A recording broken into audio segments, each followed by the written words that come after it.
All across the southwestern U.S. are hundreds of these ancient Puebloan sites. Today we're going to check out one of the best preserved and biggest ones in the country before enjoying some free camping right next to a major national park. Pretty great find, actually. We'll show you where you can find that. But first, let's start at where we camped last night, which is actually a pretty awesome site too.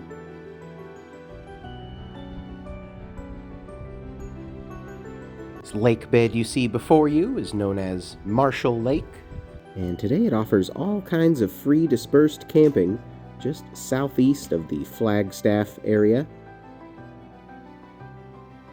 Yeah, we were quite impressed to find this. The road in was pretty good, and all around the lake bed there's tons of just free open campsites. There were a few other people here, but still plenty of room for us to find a spot, make it our own. Did have a little company that night, but it's still a pretty fun night overall.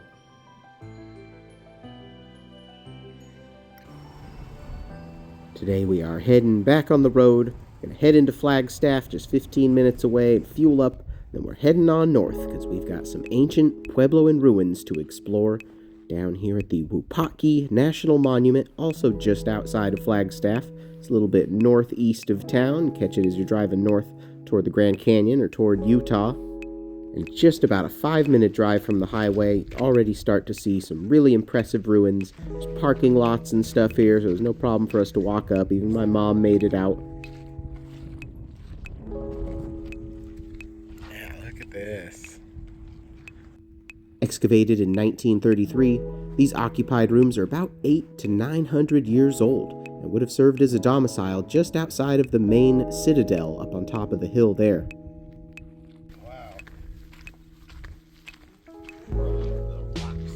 Yeah, that's insane. The layers, little windows, or you think that's drainage? There's Ma down there. There's me filming her, filming me. Yeah, we're up here with all the ruins.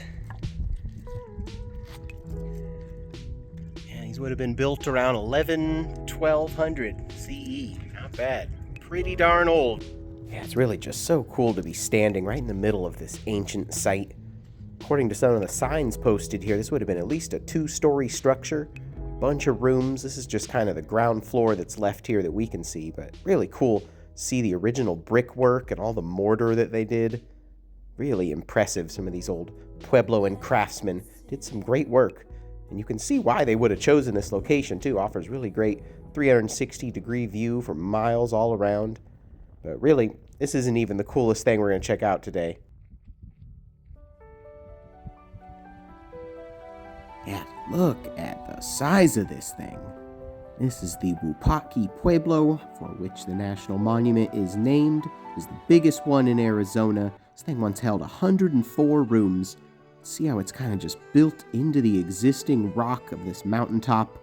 They still took the time to add their own little aesthetic charm.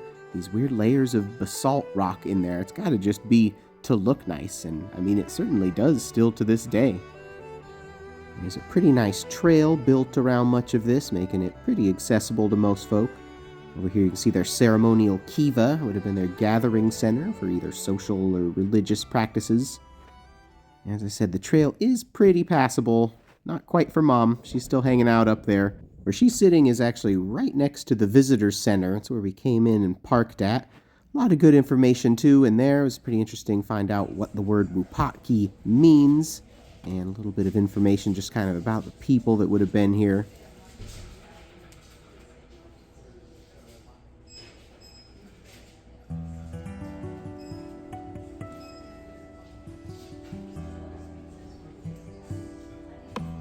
Yeah, quite an impressive site. I've been to a number of these in the southwest area. Some of them are little more than rock walls here and there. A lot of them are cliff dwellings, many of which you can't get anywhere near, so you can just kind of view them from a distance.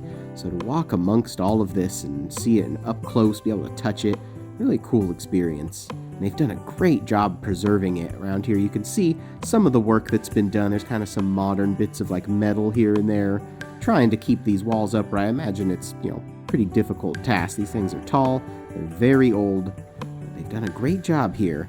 Wupatki National Monument. Passing through Flagstaff area, I'd say it is well worth the stop. Anyway, we are quite hungry now, ready to get some lunch, so we're heading back on the road. Made it to about the only watering hole in this area. Definitely can't pick and choose if you want to use the bathroom or get a little bite to eat. We're here at Cameron's Trading Post. It's pretty easy to spot, as one, it's kind of the only thing in the area, and two, they've got this really unique pedestrian bridge runs right along the highway. They were a little weird about filming inside, so you couldn't really film. A lot of cool Native American art and stuff, very expensive. They do have a restaurant. Apparently their Navajo taco is something you gotta try, so we got one. Ooh, smells good. I can smell it from out here. Yeah. And the big thing here is this fry bread. So you can see the burger we got comes on that instead of a bun.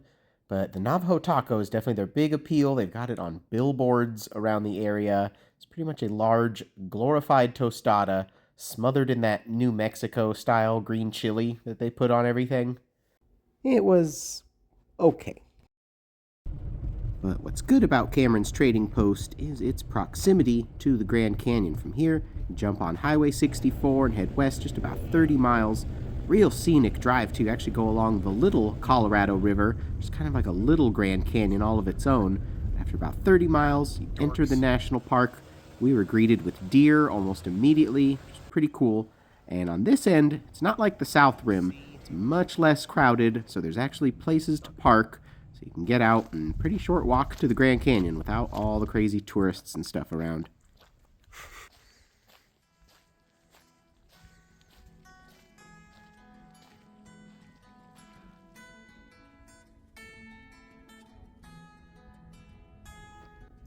Yeah, I always kind of hated that, like, pretty much everyone that goes to the Grand Canyon goes to the South Rim. It just gets way too crowded there. I mean, it's such a big canyon. I feel like it's much better enjoyed from a more peaceful area where you can chill, take some cute pictures of your dog in a place that a dachshund probably should never have been naturally. One of the prominent features over at this end of the Grand Canyon is the Desert View Tower you see there. It stands about 70 feet tall and was built in 1932. Fun fact, it was actually designed by a female architect, Mary Coulter, one of the few of her day. And is a bit of a tourist attraction today. As you can see, we are not going to wait in line to go in there, but outside of it does offer some really nice viewpoints that we are definitely going to take advantage of.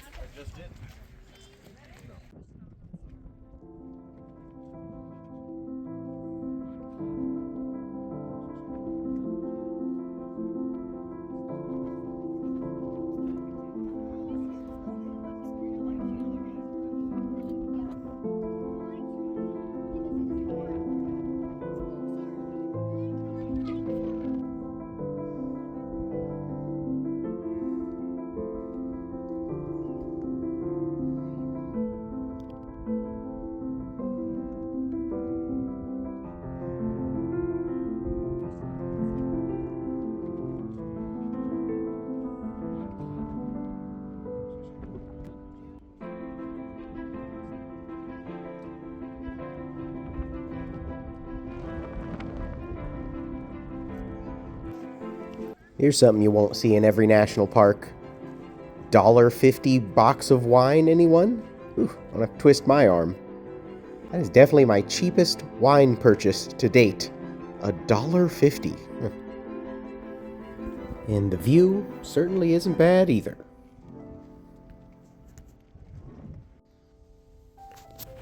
So we've been scouting out a number of places to camp in this area.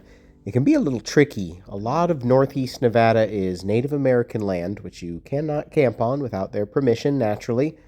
But there are a few dispersed camping areas still, and we found ourselves a pretty good one here. This location is actually kind of insane when you think about it. We are literally 5 minutes from the Welcome to Grand Canyon sign, maybe 10 minutes from the actual canyon itself, which is pretty rare to find at any national park. I mean, if you go to Zion or Yellowstone, you are not camping within an hour, probably 90 minutes of that place without booking it, 6 months in advance. So this was a score for us. We were super thrilled to find this. Got ourselves a great little site, nice and flat, tons of room around. Off in that tree line you see in the distance, there were a few little pull-out spots too that we saw a couple people camping in. It was a little too big for our rig. So we decided to take this nice flat area out here and enjoyed a nice night here. Can't argue with it, especially that close to a national park.